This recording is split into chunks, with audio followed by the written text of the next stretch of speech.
Well, welcome to the Green Dialogue, and today we're lucky to have all of you here today. And Danielle agreed to come back and tell us a little bit more about Green Communities Network, which she coordinates. And gonna let her just take it from here. Danielle, thanks for being here, and then we'll kind of open it up to your questions about green communities and anything else you'd like to put out there. Yeah, thanks so much.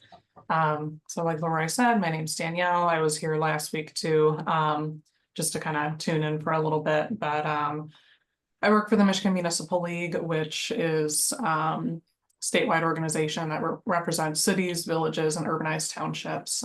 Meridian Township is one of our members.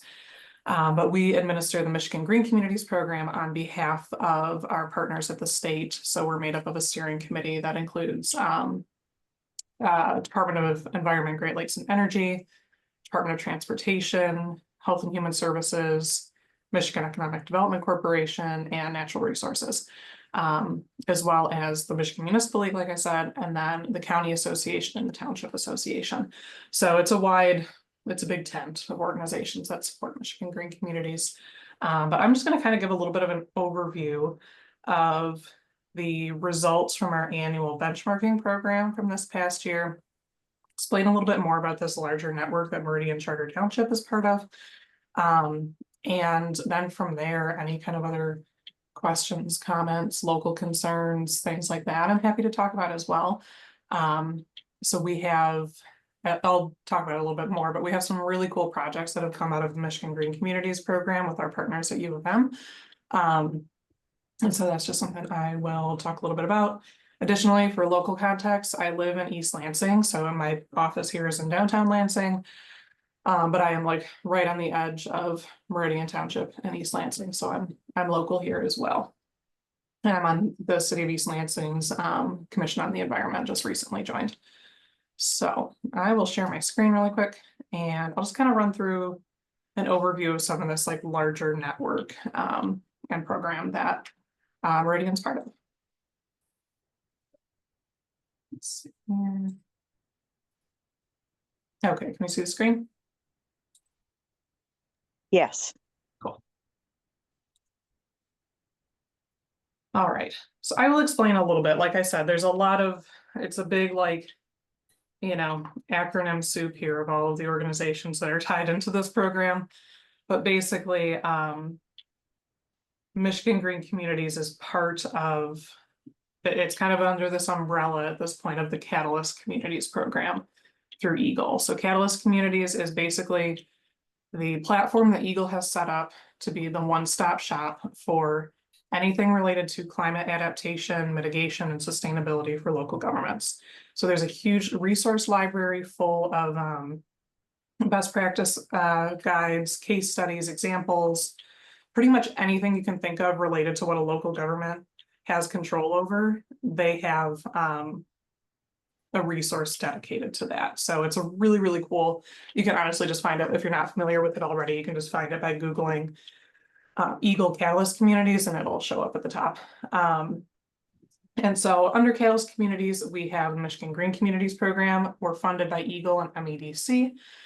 And additionally, we have the Catalyst Leadership Circle and Fellowship Program. So that is like a perk of being part of the Michigan Green Communities Program. So Meridian Township has participated in this for a couple of years. But basically the Catalyst Leadership Circle is where our high achieving communities in the realm of sustainability come together. It's run by the Graham Sustainability Institute with funding from Eagle. And there's also a fellowship program that goes along with that, where communities are paired with a grad student for 10 weeks over the summer. And they do some really cool projects, basically. Like, so Meridian Township has done a couple projects around resident engagement and sustainability and green communications, which is huge. And that became like a replicable guide for other local governments to use. Another local one, City of East Lansing, a couple years ago, they actually had a student use computer and like machine learning to take all of their aerial images of the community to map out all of their impervious surfaces so they can do better green stormwater infrastructure planning. And then to help kind of like reduce and mitigate flooding and whatnot. So those are a couple like really cool examples of things that have come out of this partnership. Basically, we all work together though. So even though Green Communities is housed at the Michigan Municipal League, we have another, the fellowship and cohort housed at U of M. We all work very closely together. We meet monthly and talk about how we sort of, bolster all of these offerings and programs. So, like I said, Catalyst Communities Program, has a bunch of resources to aid communities with their decarbonization efforts. And then Michigan Green Communities, we have the resources for benchmarking and tracking sustainability progress. So the core of our program, we do Michigan Green Communities is basically a network of local governments that come together to benchmark their activities. They, do some peer learning cohorts. We provide some technical assistance. It's for all local governments in Michigan. They don't have to be a member of any of the, associations to be part of this. It's free to participate. And the main component of it is the Michigan Green Communities Challenge, which is where we have 127 action items that local governments just mark whether they have completed it, they're in progress, not started, or not applicable. The goal is not to complete all of those 127 action items, but by just participating in that and filling out the form every year, then they get access to these really cool peer learning and technical assistance cohorts.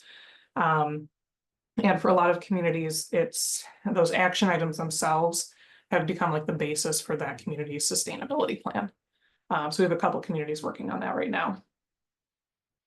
So those action items that I was talking about, they fall across these 9 categories here.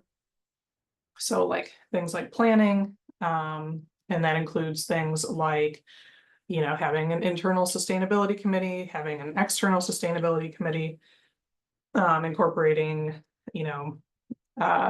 environmental impact assessments whenever you're doing any kind of project, or environmental justice assessments as well. And we have actions related to climate resilience and adaptation, energy efficiency and renewable energy, materials management, so like waste management, recycling, composting, land use and economic development, so that's where things like zoning come into play, health outcomes, water, mobility, so that includes things like EV, transit, non-motorized transportation, and then community engagement and resident engagement.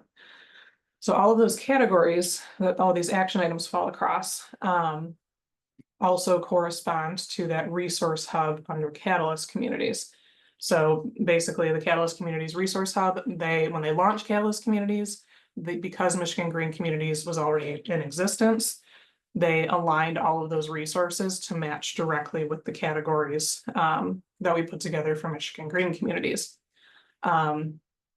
And so it's just kind of like, if you're looking for a certain, help with a certain action item or things like that, you'll find the corresponding resources in the Catalyst Communities Library. Things are a little separate in that way, just because of where these things are housed, but they all work in tandem together. And another thing too, so we, recognize communities with bronze, silver, gold, or platinum designation. And going back to 2014, the records that I have show Meridian Township participating since 2014, and I think reaching gold currently, and in 5 of those years that they participated. We've changed up the action items and criteria a little bit in the past couple of years just to sort of revamp the program, but Meridian Township is definitely one of our leaders, and yeah, so they've been around for, Leroy, have you guys been, because the program's been around since 2009. I was not here in 2009, but I'm not sure if you were either. Has Meridian Township been participating since then? Were they one of the early adopters, or? Yeah, I forget the first year, but it was right around that time. Yeah, so Meridian Township was one of the founding members here. So platinum designation, like I said, is new. So we also have a set of 20-ish metrics that track things like GHG emissions, non-motorized transportation mileage, basically, right? Like, so, kind of comparing that to your road mileage, water use per capita, energy use per capita, things like that. to kind of track those sorts of markers in the community. The goal, like I said, is not to do everything. Not every community is going to be able to do everything. Some things are not within every local government's control. And same with the metrics. The metrics are optional, but if communities make improvements upon at least 4 of the metrics, then they reach platinum designation, plus getting 175 points on the action items.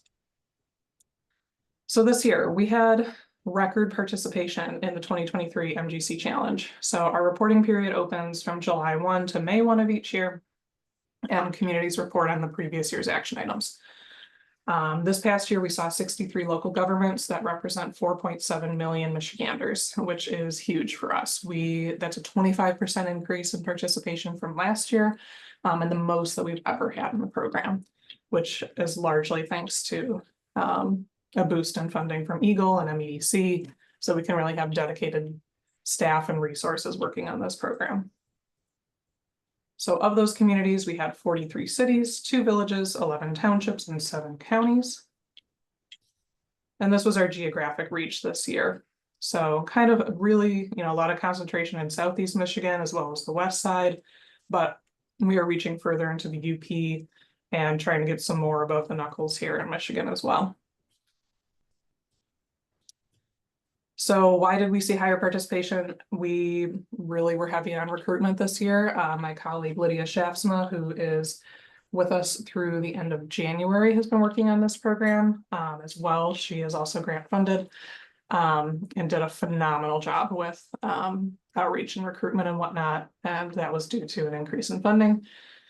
We do have some gaps to address in terms of our reach. So, like I said, would like to see more Northern Michigan communities and more rural communities. It's mostly more urban areas and urbanized townships like Meridian Township, West Bloomfield, and also trying to reach more lower capacity and historically underinvested communities and trying to get more townships and counties involved.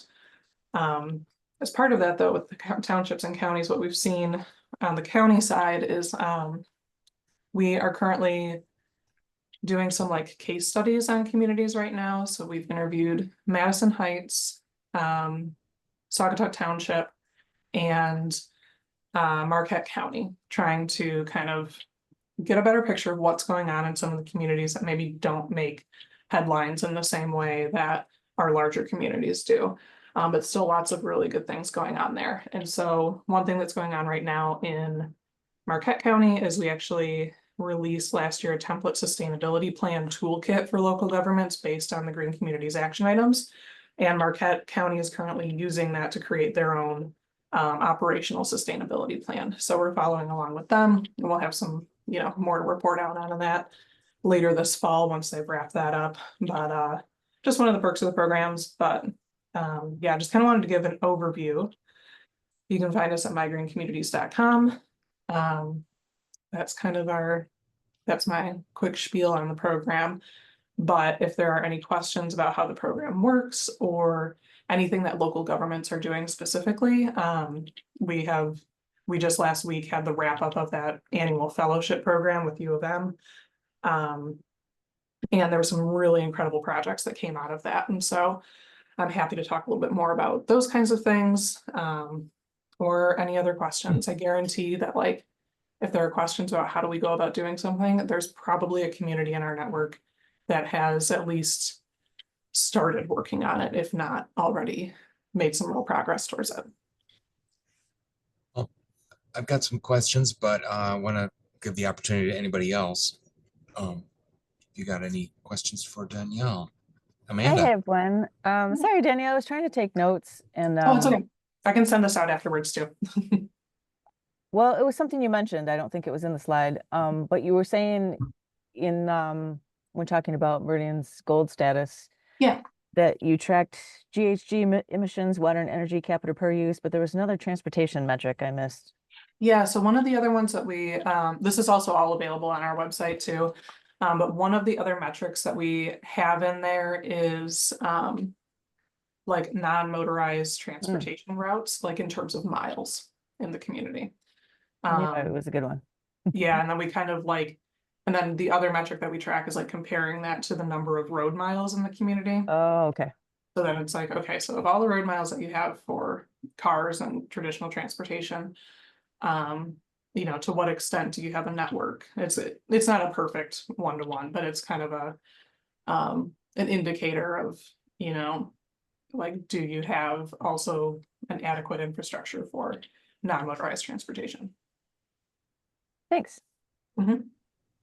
Danielle, do you know how many communities have environmental commissions, sustainability committees, or the equivalent?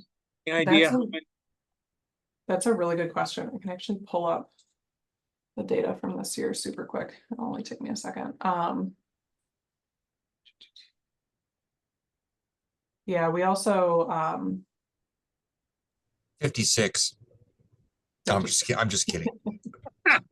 yeah, well, that's kind of the cool thing too. So with all of this data that we collect, so that is one of the things that we ask about. We are able to actually like see how many communities are doing certain things. Let me just look really quick here. Anybody else want to throw out a number? Whoever gets closest can buy me lunch. Let's see. What's that? Well, it's a great question. Why do you ask, John? I'm just kind of curious, you know. Yeah. You know, I keep running into people who serve on these commissions or committees. Right. I'm just curious how prevalent it is. Mhm. Yeah, so of the 63 communities that participated this year, 33 of them have an environmental commission or committee of some kind, an external one. 12 of them are in progress and 18 do not have one. And then in terms of like internal sustainability teams, 28 communities have an internal sustainability team, 19 are working on it, and 16 don't have one at all. So it's interesting too, because like working with all these communities around the state as well, you see how environmental efforts sort of take different forms in different types of communities. So, right, like in Meridian Township, this group that meets every Wednesday, you have really robust community engagement around sustainability work. And in some other communities too, like the city of Granville, for example, they have an appointed a sustainability committee, and that's really the group that drives their participation in the Green Communities program. And so, you know, some communities it's more like committee led, other communities it's more staff led, just kind of depends, but all sorts of different shapes and models work depending on the community. Well, Danielle, too, if and this is just kind of, I know, kind of a simplification. If and kind of, you know, if you look at the information, is there any areas where a lot of communities are active? In some areas where not much is being done, because you're kind of a nice kind of view of what's going on, and maybe you have some ideas of what's been missed. We have exactly that. Okay. I've got it right in front of me. Yeah, so actually, so the categories that we have, we track like the categories with the most participation and the least participation as a whole, but then we also track like the top action items and the least completed action items. So generally speaking, categories with the most participation this year were water, economic development, energy, materials management, and planning. Least participation were community engagement, health outcomes, and climate resilience and adaptation. Community engagement and health have had the least participation over the past couple of years. So we know that that's an area where we need to target some of like our technical assistance opportunities. And we provide that feedback to like, you know, the Michigan Climate Health Adaptation Program that's housed in the Department of Health and Human Services. So like by working with all these state agencies, and again, 63 communities is not a ton of communities in Michigan, but in terms of the number of people that they represent in Michigan, it's a pretty good indicator for some of our state agencies to say like, oh, maybe we need to double down a little bit on some of our efforts around, you know, X. I do have information on most and least completed action items as well, if you want that. But let's see. Wow, that's impressive. Yeah, most completed action items were related to 50 communities have an inventory of municipal owned street lighting. That's usually a pretty like easy win there. Providing access to information about community recycling programs. Collecting traditional recycled materials is one that is actually one of the most completed as well. Providing comprehensive drop-off centers for collection of like household hazardous wastes and hard to recycle materials. Allowing for farmers markets, adopting a stormwater ordinance, and partnering with others on regional sustainability initiatives. Those are top completed. Least completed were requiring an environmental justice assessment for any new municipal policies or infrastructure projects, achieving green building certifications, implementing a health in all policies approach, adopting a community-wide anti-idling policy, honestly, because those are really hard to enforce, but that's a longer conversation. And implementing a green jobs initiative with your regional or local economic development agency, DDA, corridor improvement authority, or local businesses. So some of those things are a little bit harder to achieve for a local government, and that's kind of the thing is across the spectrum of action items, there are going to be some that are really low hanging fruit. There are going to be some that are going to be years in the making. So that's trying to meet every local government kind of where they're at. Sam, did you have a question? Yeah, I did. Thanks, Leroy.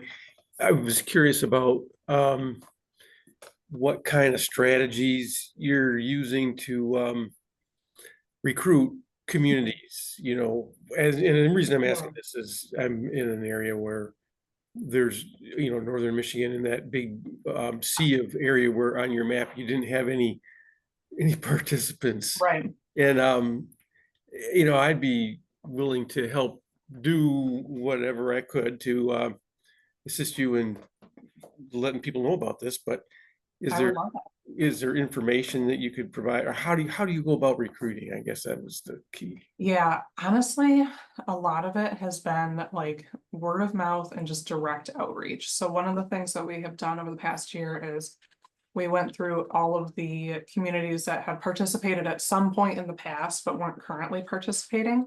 And sometimes that just happens because of like staff turnover. Sometimes it just falls off the radar. So we're able to recruit from a lot of communities that had participated in the past, but were not currently. Another thing that we did too is we kind of took a look at, honestly, some of it is just Googling of like which community, and like kind of keeping track of like news articles of like which communities are kind of working on major environmental or sustainability initiatives. And then we reach out to them and, you know, say, hey, you're already doing this. So do you want to participate in this program and kind of be part of this network? So a lot of like that has been, I think the direct outreach from staff has been the most successful. But additionally, we do advertise with like, we have all of our partners put out information too, right? So some of the state agencies put the word out.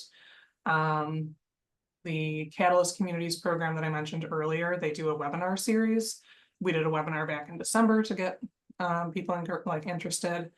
And then like the Township and County Association and the Michigan Municipal League also put out information to their members as well. So we have like kind of a lot of ways to get a light touch with people through the advertising, through all of those different networks and listservs and things like that. But we find that the most successful thing is that direct outreach, either from staff or neighboring communities. So sometimes like, you know, when you're just talking to your neighbors, when staff members are talking to their neighboring communities and just talking about it, that's another good way. So yeah, we've also had residents who are just really care about it and they give me a call and say, I want my local government to participate. I say, sure, I'll help you out. And so by doing what you're describing is another way that we've gotten a number of communities involved over the past year too. Yeah, I'd love to see Tawas, East Tawas, Oscoda, Rogers City, Alpena, all of them participate. I'll be able to on a follow-up question. Do you ever work with regional planning agencies to get that message out?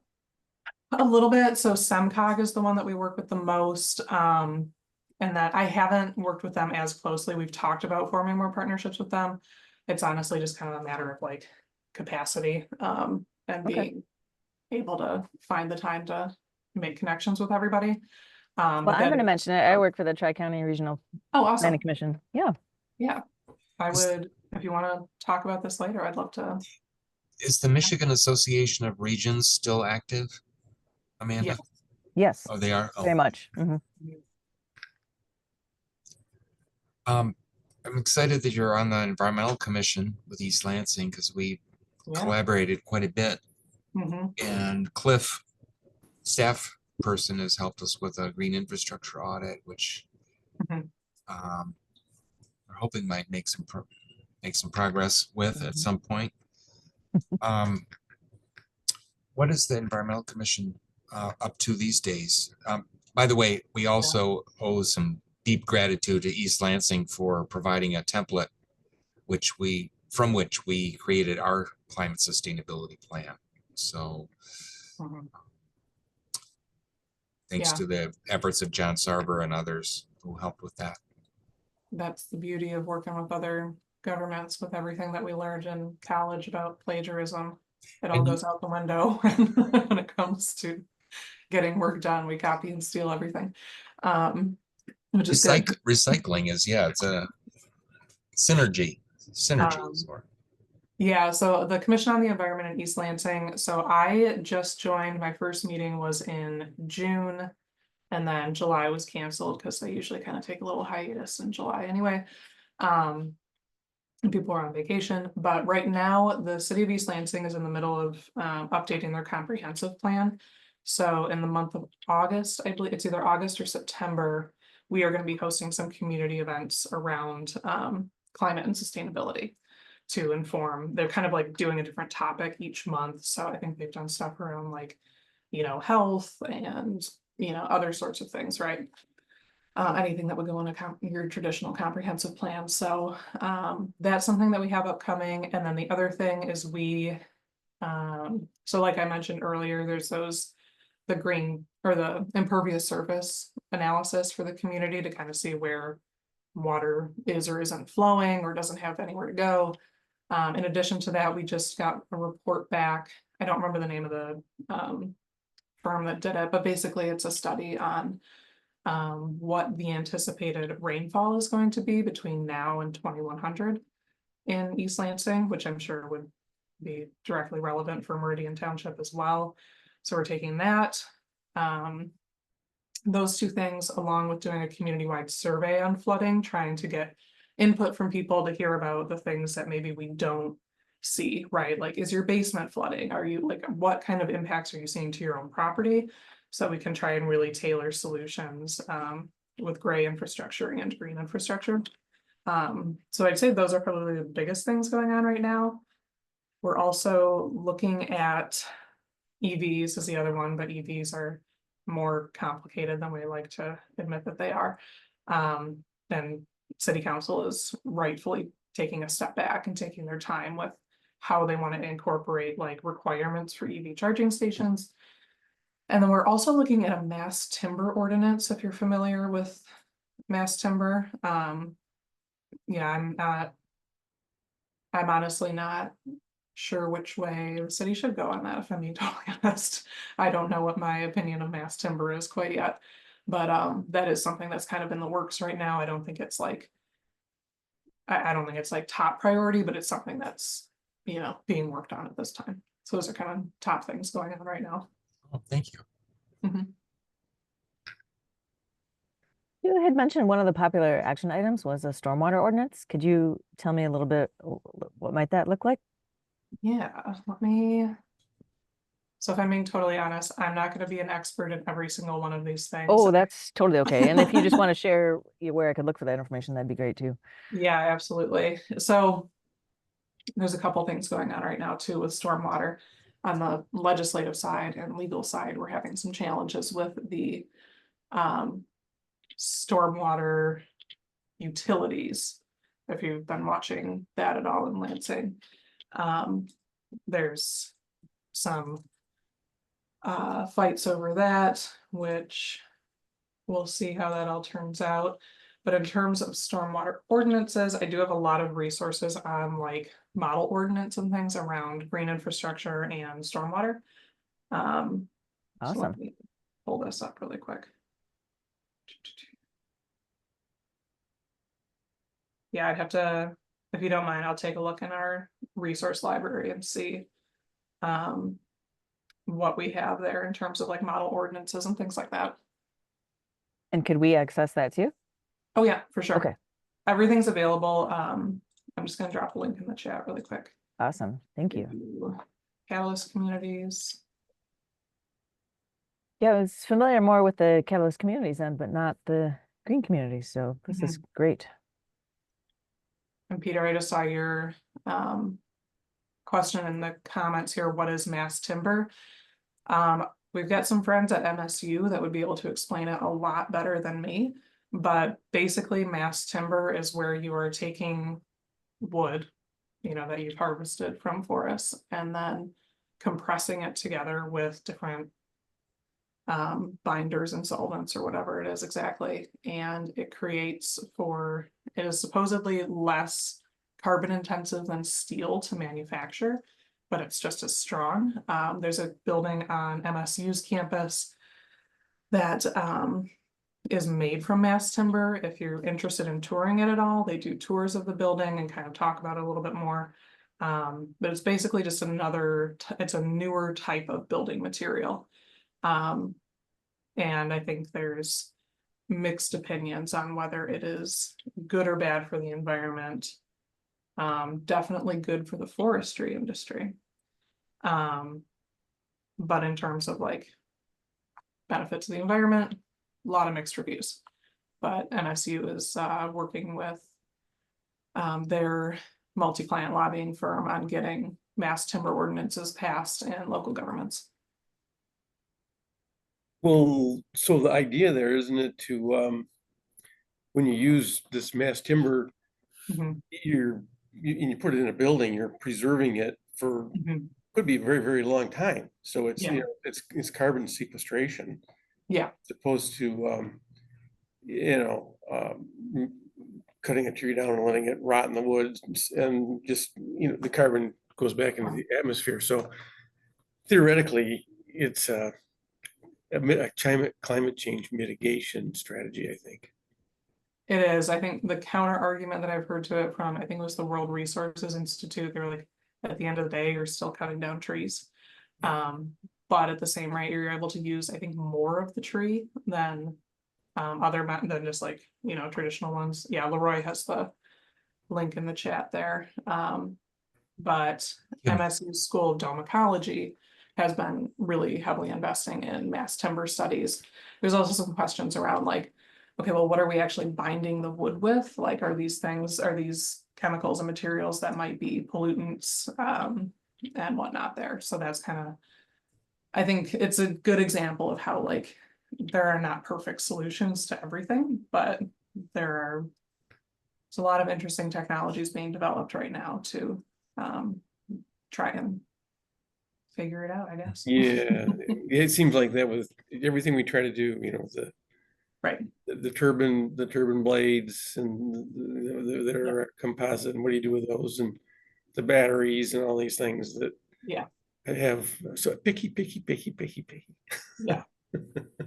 Yeah. Doesn't mean that we shouldn't be doing that. It's just we got to think about the whole life cycle of it. Yeah. Yeah. This is Roberta. I recall the gentleman who spoke about the house he is building in the Grand Rapids area. Didn't he talk about that as a construction material as well? I don't remember the term mass timber, but I think he spoke about it or mentioned it.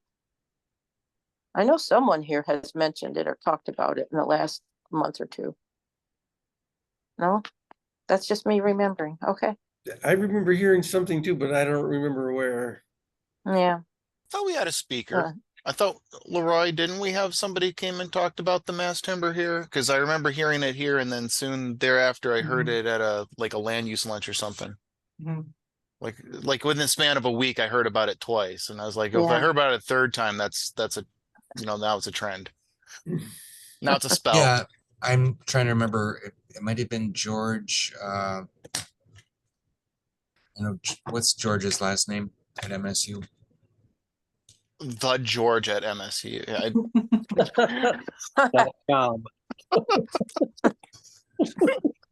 I don't remember who mentioned it, but the building at MSU that Mhm. they use mass timber in is right on Shaw Lane. It's across the street from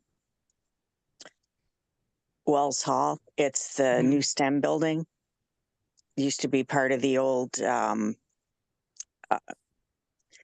power plant there, kind Yep. of between the stadium and Wells Hall.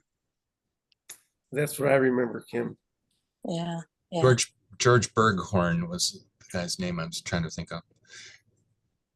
Yeah, it looks like, yeah, I know that I think the director there is Sandra Lupian. She's the one who often does tours and whatnot on that as well. We did a tour of the building several months ago. But yeah, I mean, before students are back, go go poke around the building. I think it's open, so it is cool. I mean, it is impressive, like what they're able to do with it. One of the challenges that I've got, I'm sure other governments have, is that everyone's so busy doing their projects, Mhm. whether, traditional things, and there's a lot of money invested in sort of business as usual.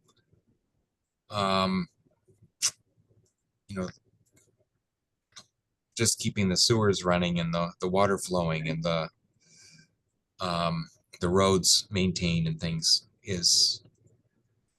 captivates people's imagination, and just introducing new ideas. And a lot of what we're talking about here are new ideas. And how do this dialogue format is a nice way to kind of brainstorm and also introduce new ideas, but we don't see a lot of our traditional staff people participating in these conversations, partly because they're busy doing their jobs. Mhm. So I'm not sure exactly how to frame this question, but it seems like it's one of the barriers to sort of innovative problem solving. More of a statement than a question. Yeah. But I guess if there's other communities that are doing a really good job and doing some really innovative Mhm. things, your work with the Green Communities Network, I think, is just a great asset to help us discover some of those innovative approaches.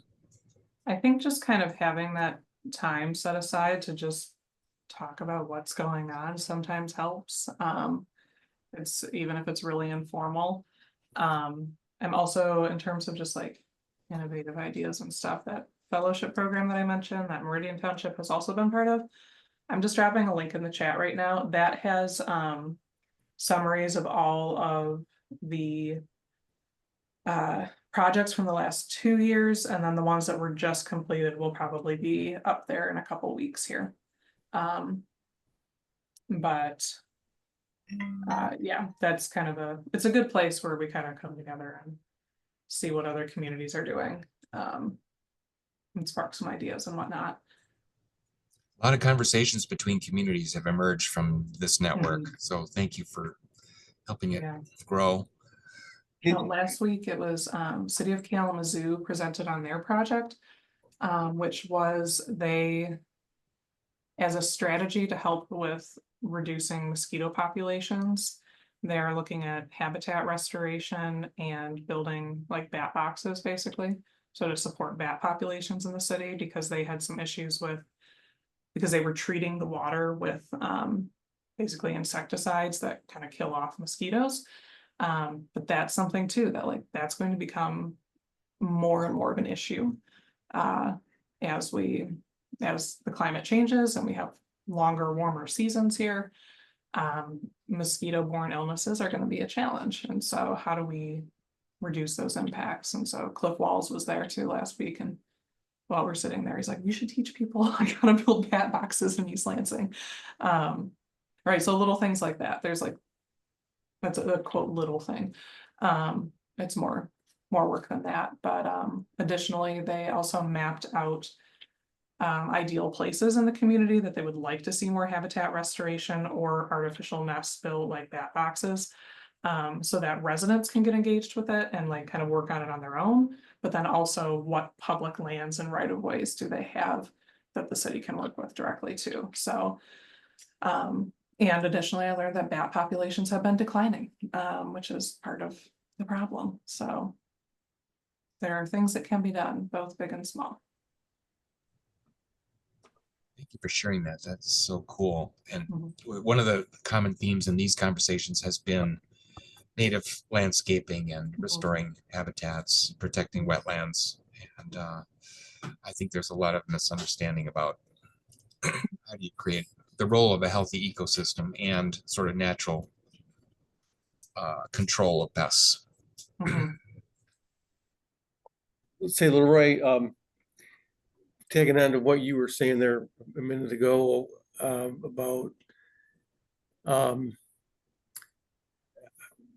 getting people on board, I guess, again, it relates to that.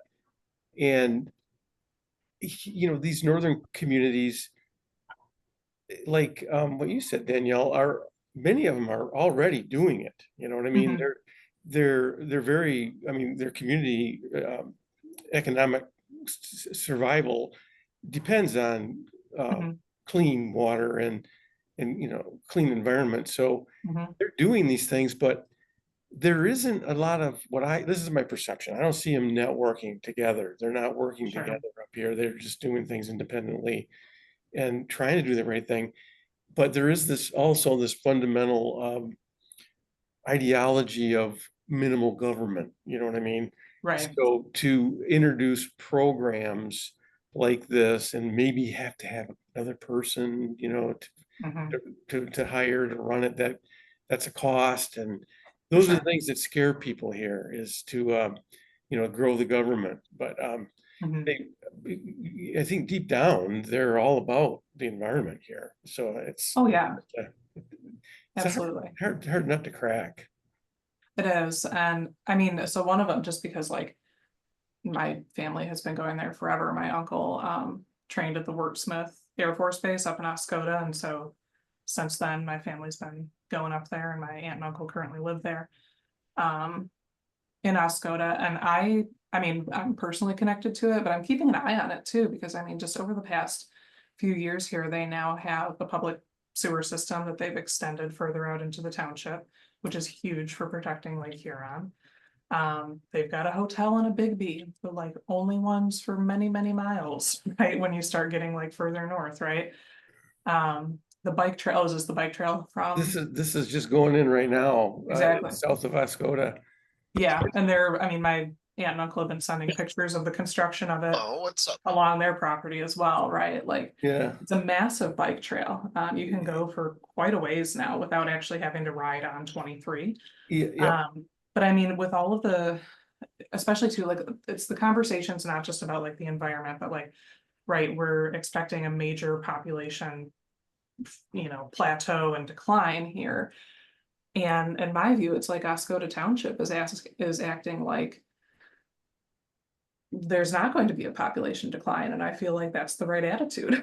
Right? If it's like if we invest in our places, people will move here, people will come here. Mhm. And so I'm keeping an eye big time on Oscoda because of all of like just I mean significant investment made just over the past few years here. Mhm. That has been a long time in the planning, like the bike trail, for example, but And the PFAS cleanup, you know, yeah, the PFAS cleanup. Yeah, that's been a big issue up here, and right, is supposedly being addressed finally. right. And I mean it's housing is another big issue too for a lot of communities. And so But there's still the feeling too of a lot of the people, and just like in Calhoun County, well, if we do too much, then they're going to raise our taxes even more. So we don't want too right, much, too much right, good right. stuff. You know, it's a catch Yeah. 22. It is. And yeah, I mean, I'm planning to be in Oscoda in a couple weeks here. Maybe I'll stop into the township hall or something. I see that they're also looking for a new superintendent in Oscoda.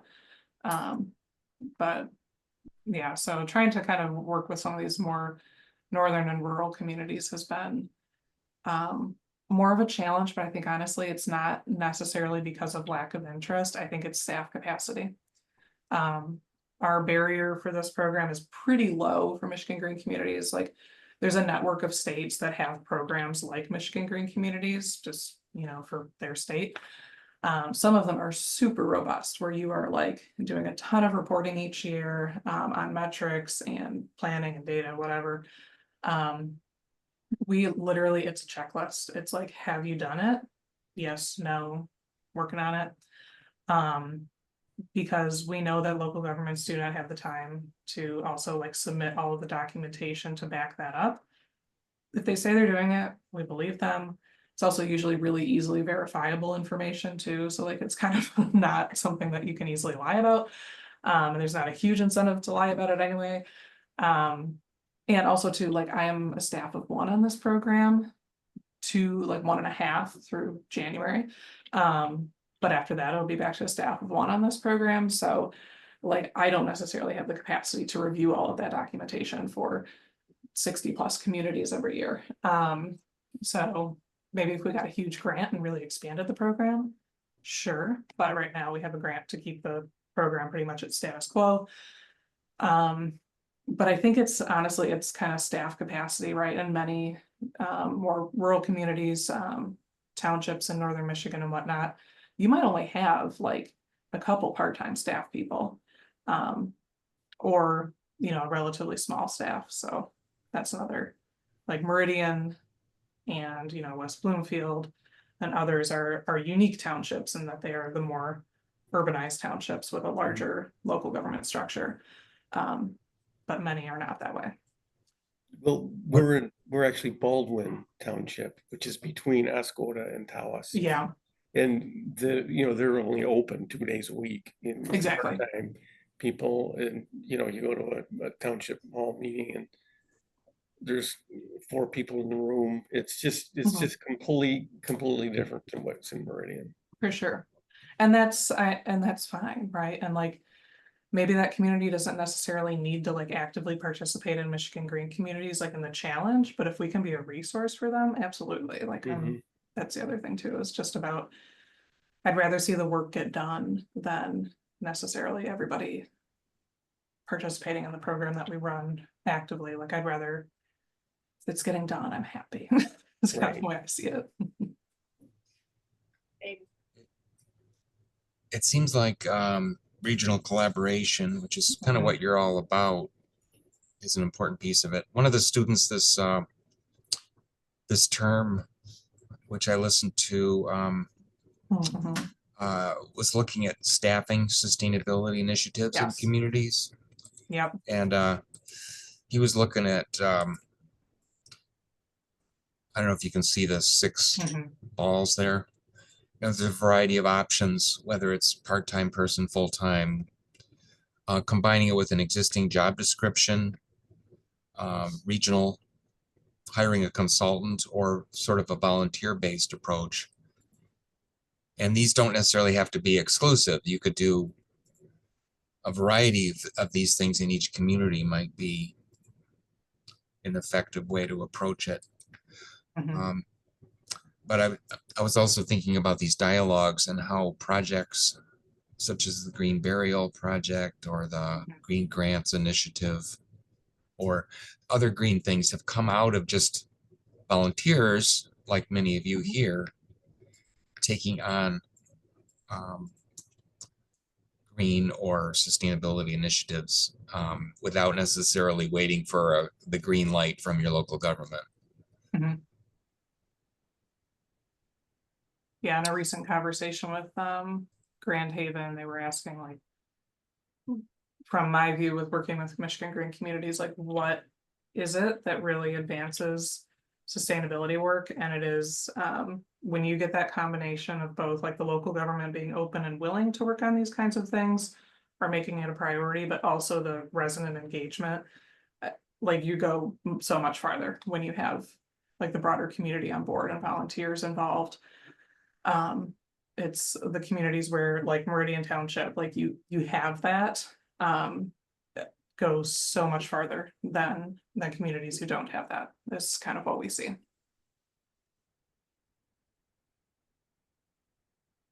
Well, we have 10 more minutes. Anybody have any other related or unrelated questions? We have great resource people here today to chat, or updates that you want to share.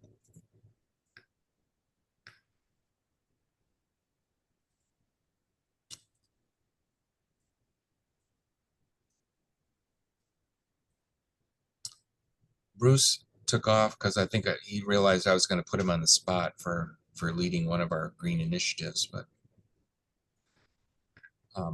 thank you all. Danielle, thank you for your generosity of your time. And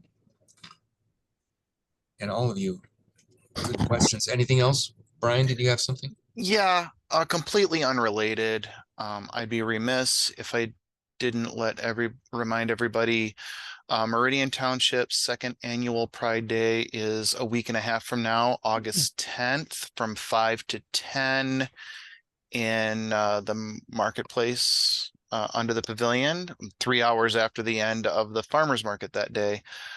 So if you're around and you just want to, if you're curious, if you've never been to a Pride, but you don't want to go to a hardcore one, more of a family friendly one, this is your time. We have a band coming 7 o'clock, PJ and some buddies. I'm sorry. It's on our website. If you go to Meridian, JP and the Energy, go to meridian.mi.org and just search for Pride. You see the 2024 Pride, and I am maxed out on vendors. I sent my first email today saying I'll keep you in reserve. If somebody drops out, I can fit you in. So should be bigger than last year. Very cool. Will there be food?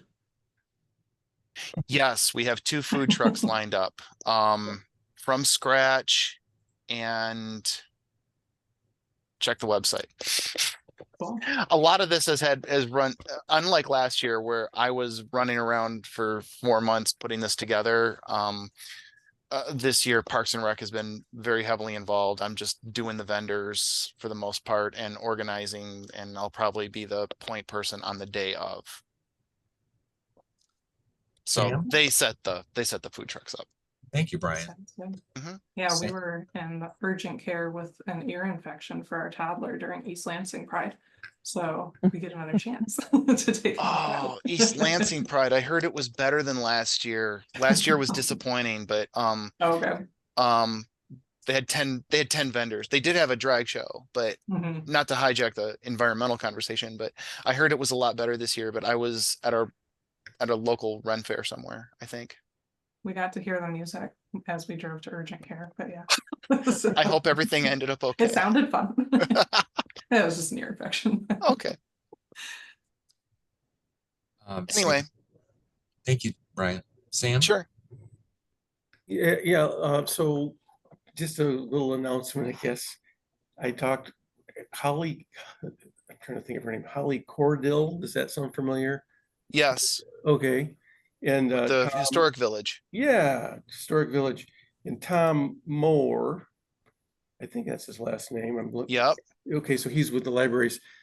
So they have invited me to give a talk about Mud Lake, and it's tentatively scheduled for October 2nd at 7 o'clock. So it's down the road, but I just wanted to let you know that that's in the works, and we can get some promo information out about it when it gets closer. But for what it's worth, we'll be making a trip to Meridian here before too long, and looking forward to that. So is this going to be an author signing? Well, the details I haven't, about all we've really figured out is a date, and it could be whatever it wants to be, I guess. You need to pull Schuler Books in there and get some books over there so that you can sell and sign. Yeah, that Schuler was mentioned, and I haven't really had a chance to contact those guys. I am doing a thing tomorrow down at in Detroit with the Detroit the Historical Society, that they run the Detroit Historical Museum and then the Dawson Museum on Belle Isle. But so they've got me on for a book talk in the afternoon. I don't know if there's going to be anybody that shows up other than a few mothers and babies, because it's, an afternoon session and everybody's working, but who knows? We'll see. It's one of those things. Do any of Well, you? oh. Go ahead, Amanda. I just wanted to share how much I appreciate this group, because I don't know if Sarah Allen has updated everyone. But thanks to her contacting me after she heard me prattle on many times about people aren't aware that our storm drains do not go into the sanitary sewer system. We are collaborating on a project, hopefully applied for some grant funding to paint storm drain art on actually on storm drains. So like street art that would, hopefully engage a lot of people in conversation and make them aware that we should only be sending rain down the storm drain. So yeah, that all resulted just because of these dialogues. So just wanted to mention that, and we'll of course keep you apprised if we do get that grant funding, but it really is a great resource for conversations. Awesome. That's great, Amanda. Speaking of which, do you have any suggestions for speakers or topics for next week? Or if you do, I will think on that more. Amanda, you haven't spoken in a while. If you'd like to, or your new staff person might be an interesting person to kind of. I'll ask her about that. Maybe discuss the clean air. Yeah. Ideas or initiatives. Anyway, I invite you all to suggest ideas. Kim, you're based on your postings on the Green Meridian page, you're plugged into a lot of cool things. Maybe you've got a topic you'd like to host a conversation about. So. I've been more tied up with political things and elections and stuff. Most recently, I saw a meme on Facebook the other day that something to the effect of, my brain is like an Etch-a-Sketch. I turn my head and everything falls away.